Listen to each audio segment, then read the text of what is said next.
Welcome to the Fear and Greed Daily Interview. I'm Sean Aylmer.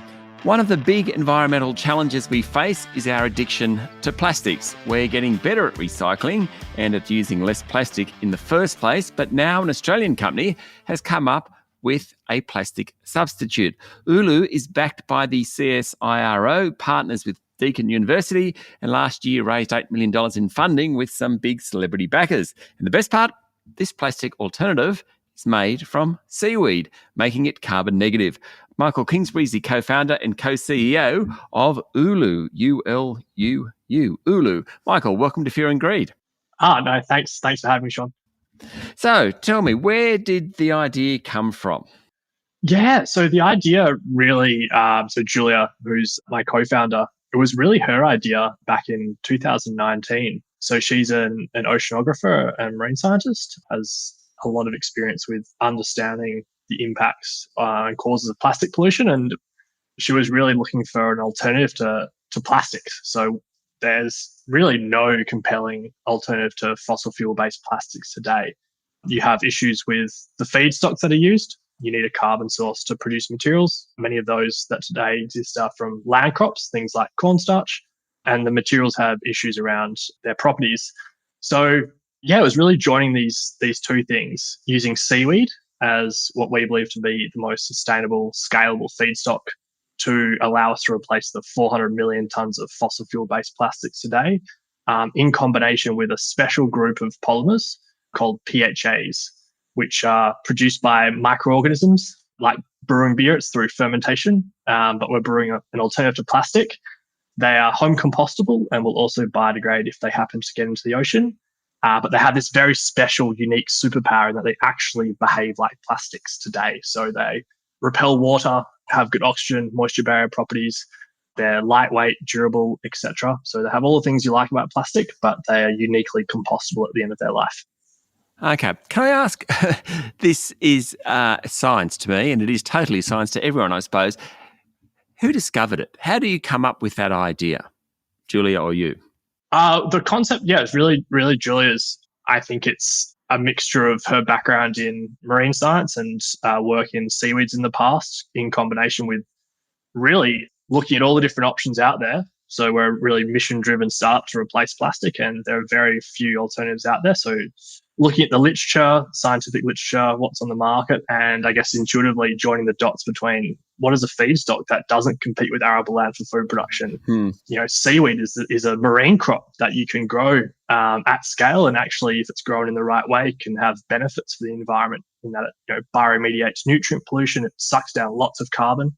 Yeah, just explain that. I didn't realise that seaweed farms actually offset more carbon than they emit. Is that what you're saying? Yeah, seaweed's an amazing plant. It grows very quickly. It absorbs a lot of carbon from the environment. And as it grows, parts of that biomass actually get shed into the water and can be sequestered in ocean sediments. So where it becomes ultimately the fossil fuel for the future. So yeah, it's a great source of blue carbon, which you may have heard of. Okay, so that's the science behind it. What are the potential uses? Is it something that we could end up putting our groceries in the future, or is it more of a heavy industry option? What are its uses?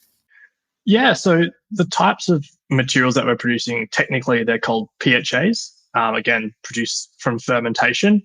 They're very versatile. So our product is a pellet, and pellets are the things that are kind of the commodity that brands and manufacturers today purchase and melt down and injection mold into rigid applications like car interiors or water bottles or furniture. Mm-hmm. Yep. They can extrude them into fibers to replace things like polyester. Lots of textiles are synthetic, made of plastics. So in that same way, we produce pellets that are plug and play with existing manufacturing equipment and have that versatility to be applied for injection molding applications through to fibers. So quite a versatile thing. And yeah, today there's 400 million tonnes of pellets produced every year, all derived from fossil fuels. Okay. Is it economic yet? Yeah, so we think seaweed, in combinations with some innovations in our production process, provide us with a process that can be cheaper than others and has the potential to ultimately compete with conventional plastics on price. We're still more expensive than obviously PET and polypropylene today, which are around $1 to $3 per kilogram. But we think we have a very clear path to getting to cost parity. I would say brands and certain markets that we're targeting. So initially cosmetics, so containers for things like your hand creams, skincare.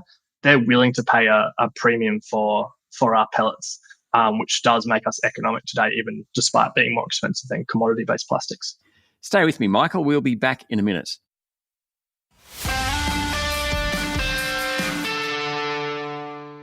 I'm speaking to Michael Kingsbury, co-founder and co-CEO of Ulu.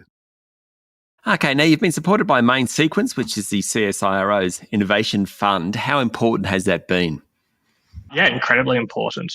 Main Sequence, and we have a partner there, Phil Morley, who's now a director of Ulu, have been absolutely fantastic and really pushing us to grow our ambition and ultimately believe in the mission that we can replace fossil fuel-based plastic. So Phil's been very critical to where we are so far.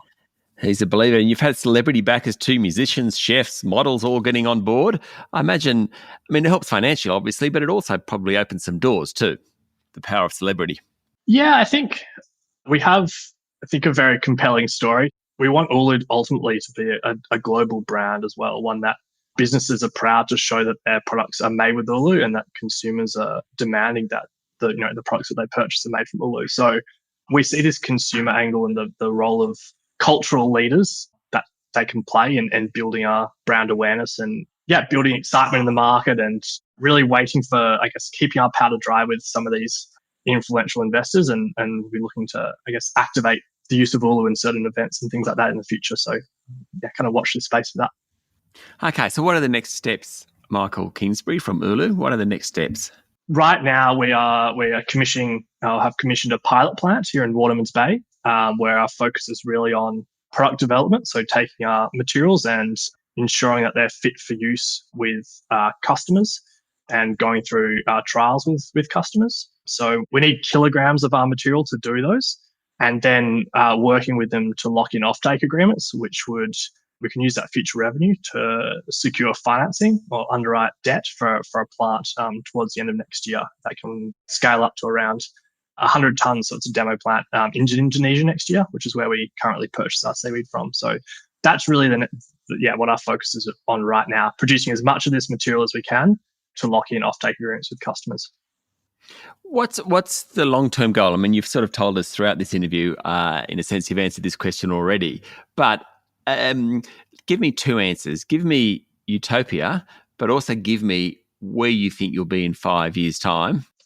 Yeah, sure. So ultimately, we believe that we can replace fossil fuel-based plastics today with Ulu natural polymers derived from seaweed. The utopia situation is where currently you have recycling. We think recycling as well as composting, more importantly, is a great end-of-life solution to materials where we can return them to nature. And we think that you could treat your materials in the same way that you treat in food waste, where you can put them in your home compost or in a community compost and get rid of your material waste and food waste together, which would solve all sorts of issues. So that's really the utopia, is to replace plastic with Ulu. And then in the next 5 years, we hope to move from a demonstration plant, which would be online next year, really taking what we've done currently at pilot, which is hacking together lots of equipment off the shelf and then actually taking that to a fully automated integrated plant next year, and then towards a large commercial facility in 2026, producing around 10,000 tons of our materials every year, which is really when we then start to generate impacts at scale, and you'll see Ulu kind of in the mainstream. Okay, just quickly, you mentioned Indonesia before. Joko Widodo has certainly been talking about putting money towards green manufacturing and green products. Is this all part of that or no? It's a little bit of an aside question here, Michael. Yeah, no, that's a great question. So Indonesia is the world's second largest producer of seaweed. It's a market that we can tap into readily. We have strong partners on the ground there, and the government and Joko Widodo is very excited about growing the seaweed industry, not just in terms of production of raw materials, but also value-added processing. So actually setting up PHA plants in Indonesia, where we take that seaweed and convert it into materials, is very attractive for the Indonesian government, and building jobs within coastal communities, and really, I guess, ensuring that value stays in Indonesia is quite exciting.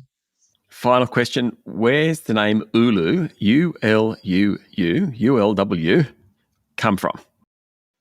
Yeah, I don't know. One morning we thought of it, and I think subconsciously it was influenced by there's a surfing spot that I like in Indonesia called Uluwatu in Bali there, and it just had this like nice natural sounding feel to it.